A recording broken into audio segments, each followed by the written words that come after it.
This is Balagwalazu, meaning big farm in Loma. It is also called the town of the 7 cotton trees. 6 of these 7 cotton trees were planted by the people of Bele, Ziama, Gizima, and Gloma clans Loma chiefdom as a treaty of solidarity. The 7th tree was planted by Tugbazumo Kodo, elder son of Yogba Wewu, in memory of one of his brothers. Thus, Balagwalazu became the town of the 7 cotton trees. Balagwalazu is also the center of the Sunday Bush, traditional institution for girls. According to the elders of the town, the last graduation of the Sunday was held in 1968, exactly 20 years ago. On the afternoon of Wednesday, February 24, 1988, final preparations were in the making to welcome the 88 graduates to town.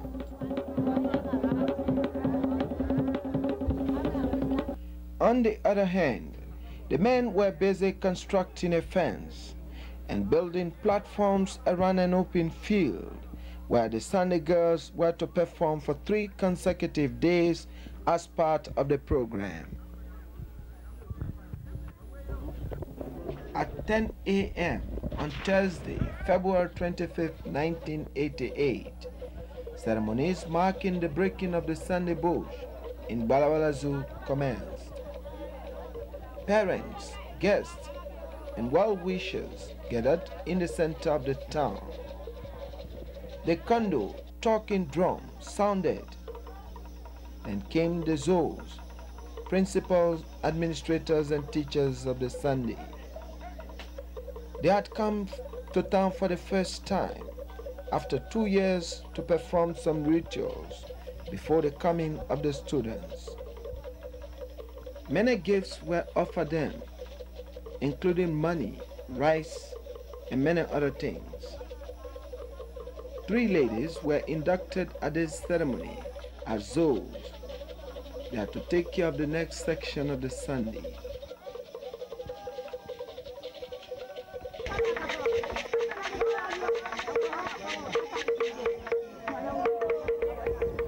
These are the Weni, meaning birds in Lama. As customary, each quarter has a Weni. The Weni is the dancer that follows a Zoe. And at this particular ceremony, the Weni are being recognized and paid for by the head of each quarter.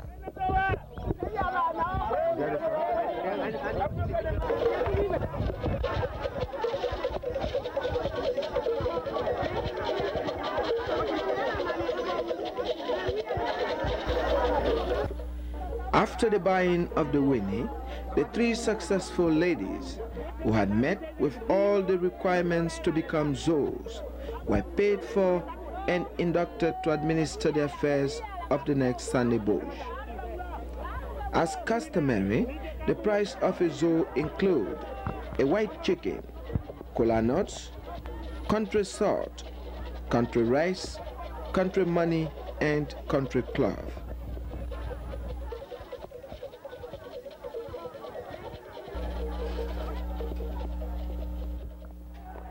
Then it was time for one of the most important moments of the event, the arrival of Kulubo and our followers to town. Kulubo for this tribe of Lofa is the head of the Sunday girls. She's the first to enter the bush. The title of Kulubo is inherited, as it is forbidden for the Zoes to witness Kulubo's arrival to town. They had to flee the scene. The Kulubo is led to town by 3 former Kulubos, all from the same family. The former Kulubos perform a special dance for the sparing of a sacrificial ram. This is significant to the ceremonies because missing the ram for the first attempt will mean a postponement of the entire graduation, imposition of heavy fines, and a curse on a family.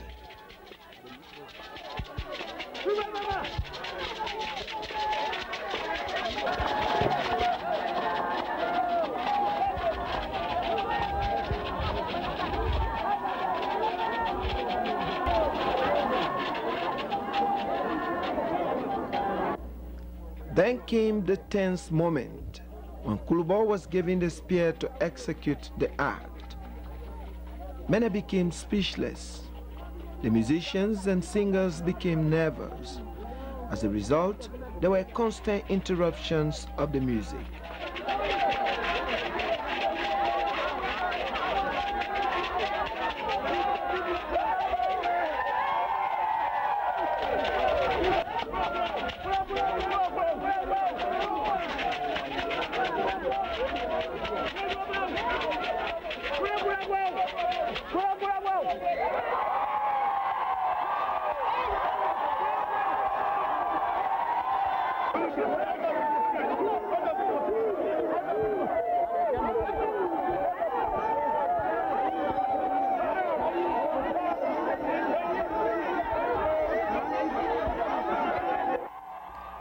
The crowd jubilantly cheered Kulubo's bravery.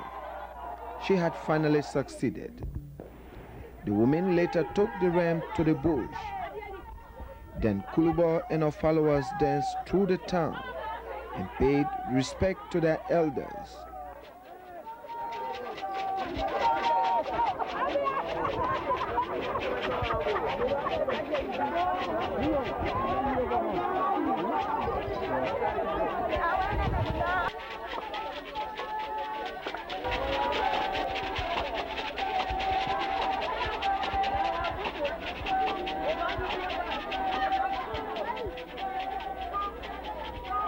Old man Yakwazo Piru is the father of the Sunday. He undertook the task of this graduation ceremony.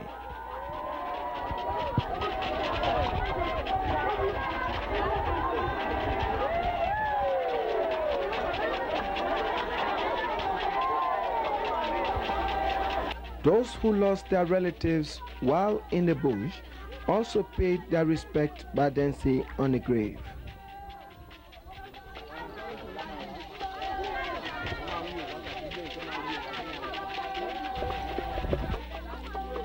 Kulubo and her followers paid their respect to the town chief before departing for the bush to prepare for the 3 days dance, music, and arts exhibition of what they have been taught.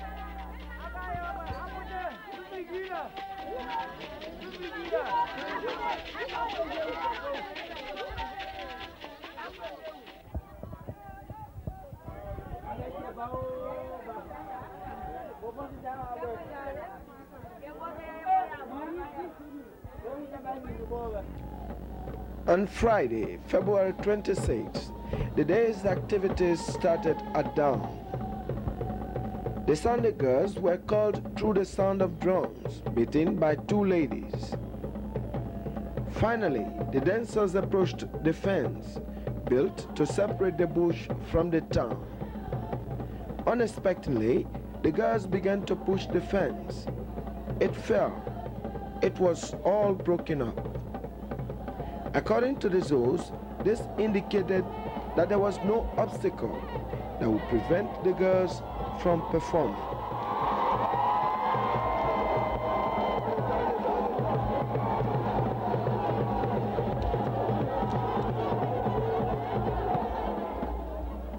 Although the men rushed to rebuild the fence, the Sunday girls still found their way through the fence to exhibit their talents.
Sunday girls also pay respect to the elders.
These dances, as they were performed by the Sunday girls, depict the many responsibilities of the African woman in the society. Taking care of the family, bringing up the children, preparing the daily meal, helping to make the farm, fishing, among others.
And so the 3 days talent exhibition ended. The Sundays entered and danced to the center of the town, where they took off their costumes and materials used for the performances. The drummers also took their drums to the town.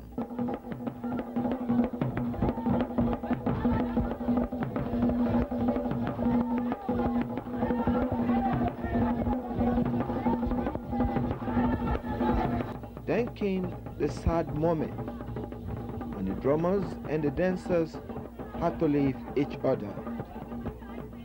The drummers bust their drums. The reason for busting the drums, according to the elders, is to deny other drummers the opportunity to play the same instruments for other Sundays. The drummers later left for an unknown destination, as it is forbidden for the girls to see them until 3 days have passed. The Sundays also left for the bush, while their costumes were taken away by the townspeople.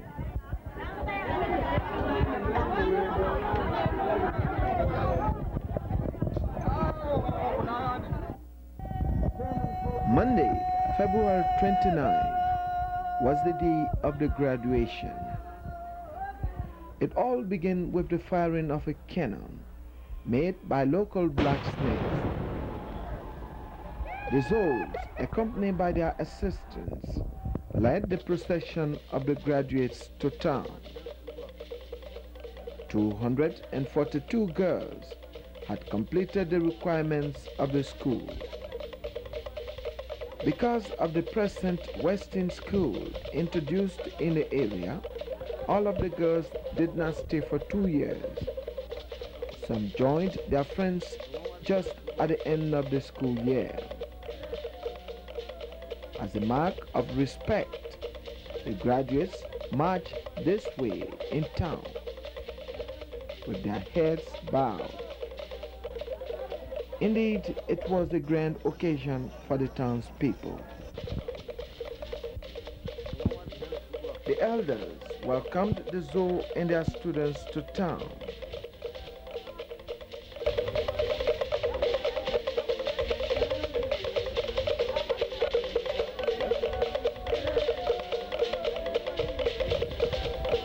The nephew of the town, having thanked and blessed the townspeople for their cooperation giving the Zoos to carry out the school, presented the Zoos and graduates to the Sunday Father Yakwazo Piu, who in turn presented them to the town chief.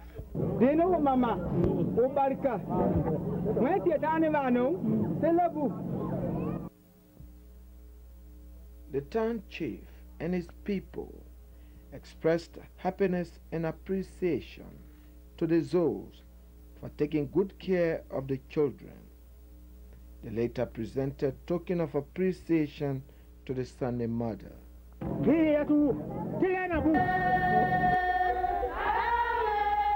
Indeed, every society has its own culture.